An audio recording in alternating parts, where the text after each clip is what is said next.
Hello everyone, today we are discussing international business. So first of all we discuss nature of international business.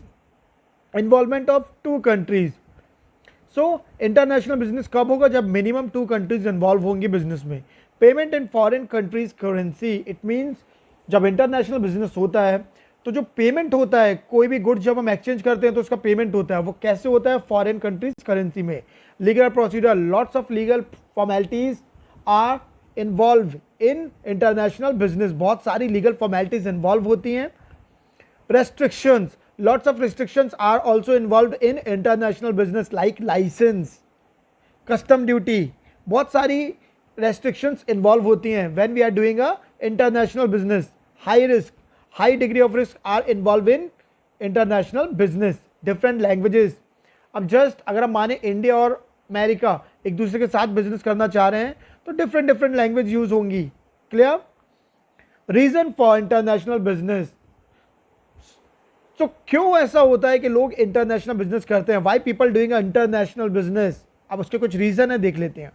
The countries can not produce equally well और cheaply all that they need. अब इन्होंने ये कहा कि हर एक country capable नहीं होती कि वो चीप रेट पे गुड्स प्रोड्यूस कर सके. लाइक जो चाइना है, चाइना हर एक प्रोडक्ट को, जितने भी इलेक्ट्रॉनिक प्रोडक्ट्स हैं उन्हें काफ़ी चीप रेट पे प्रोड्यूस करता है. लेकिन अगर उसका हम कंपेयर करें तो इंडिया वो नहीं कर सकता. फॉर एग्जांपल चाइना का एक सेलफोन हमें 3000 to 4000 अवेलेबल हो जाता है मार्केट में मिनिमम रेंज का. लेकिन अगर उसी की जगह इंडिया जो सेलफोन प्रोड्यूस करेगा तो उसकी रेंज 8000 9000 भी जा सकती है just because of technological issue. क्योंकि जो इंडिया का टेक्नोलॉजिकल मैन पावर है वो थोड़ा सा स्लो है. टेक्नोलॉजी में इंडिया अभी चाइना से बहुत पीछे है. दैट्स वाई इंटरनेशनल बिजनेस होता है. क्यों? क्योंकि चाइना वही प्रोडक्शन काफ़ी चीप रेट पे करके देता है. There is unequal distribution of natural resources among different countries. अब डिफरेंट कंट्रीज में जो नेचुरल रिसोर्सेज होते हैं वो अलग अलग होते हैं. लाइक गल्फ कंट्रीज में पेट्रोलियम पाया जाता है और अदर कंट्रीज में नहीं पाया जाता. दैट्स वाई इंपोर्ट और एक्सपोर्ट किया जाता है. क्लियर?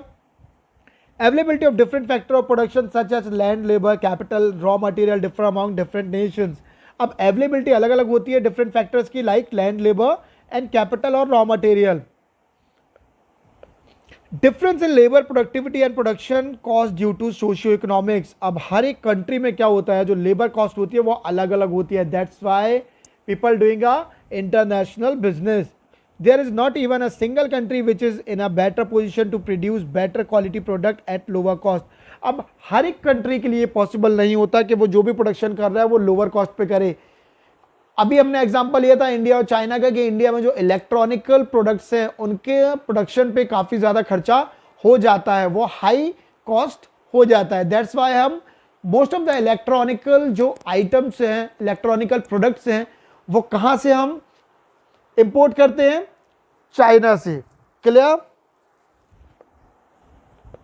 International business. अब हम बात कर लेंगे इंटरनेशनल बिजनेस होता क्या है. नेचर्स तो अभी हमने देख लिए. International business refers to a buying and selling of goods and services beyond the geographical limit of a country. International business क्या होता है? जब buying and selling of goods and services beyond the geographical limit of country, जब country के बाहर goods को buy और sell किया जाए उसे हम क्या कहते हैं? International business. It is also called trade between two countries. इसे हम और क्या कह सकते हैं? Trade between two countries. International trade is of three types: export, import and interport. Export क्या होता है? जब हम अपनी कंट्री से किसी अनदर कंट्री में अपनी कंट्री की गुड्स एक्सपोर्ट करते हैं यानी सेंड करते हैं अदर कंट्रीज, तो वो होता है एक्सपोर्ट. इंपोर्ट, जब हम अदर कंट्री से अपने डोमेस्टिक पर्पस के लिए कुछ गुड्स परचेज करते हैं उसे हम बोलते हैं इंपोर्ट. इंट्रापोर्ट, इंट्रापोर्ट क्या होता है कि एक country as a agent work करती है. फॉर एग्जांपल वो एक कंट्री से माल इंपोर्ट करती है लेकिन खुद के यूज के लिए नहीं, वो अदर कंट्री को उसे एक्सपोर्ट कर देती है फॉर प्रॉफिट पर्पस. इसे हम कहते हैं intraport. International business versus domestic business. अब हम देख लेते हैं इंटरनेशनल ट्रेड और डोमेस्टिक ट्रेड. चलिए, मीनिंग इंटरनल ट्रेड क्या है? Trade within a geographical limit of a country. Like India में ही बिजनेस किया जाएगा, बाहर नहीं. इसे हम बोलते हैं internal trade. External trade, trade beyond geographical limit of a country. जब कंट्री के बाहर बिजनेस किया जाए उसे हम क्या बोलेंगे? External trade. यानी गुड्स एंड सर्विसेज खरीदी और बेची जाए. कंट्रीज इन्वॉल्व, इंटरनल ट्रेड में एक ही कंट्री इन्वॉल्व होगी क्योंकि कंट्री के अंदर ही है, और एक्सटर्नल ट्रेड में मिनिमम 2 कंट्रीज इन्वॉल्व होनी चाहिए।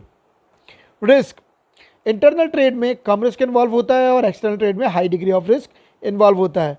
करेंसी यूज्ड, अब इंटरनल ट्रेड में क्योंकि एक ही कंट्री के अंदर बिजनेस हो रहा है तो होम करेंसी यूज होगी, लेकिन हम बात करें इंटरनल ट्रेड की तो फॉरेन करेंसी इन्वॉल्व होगी।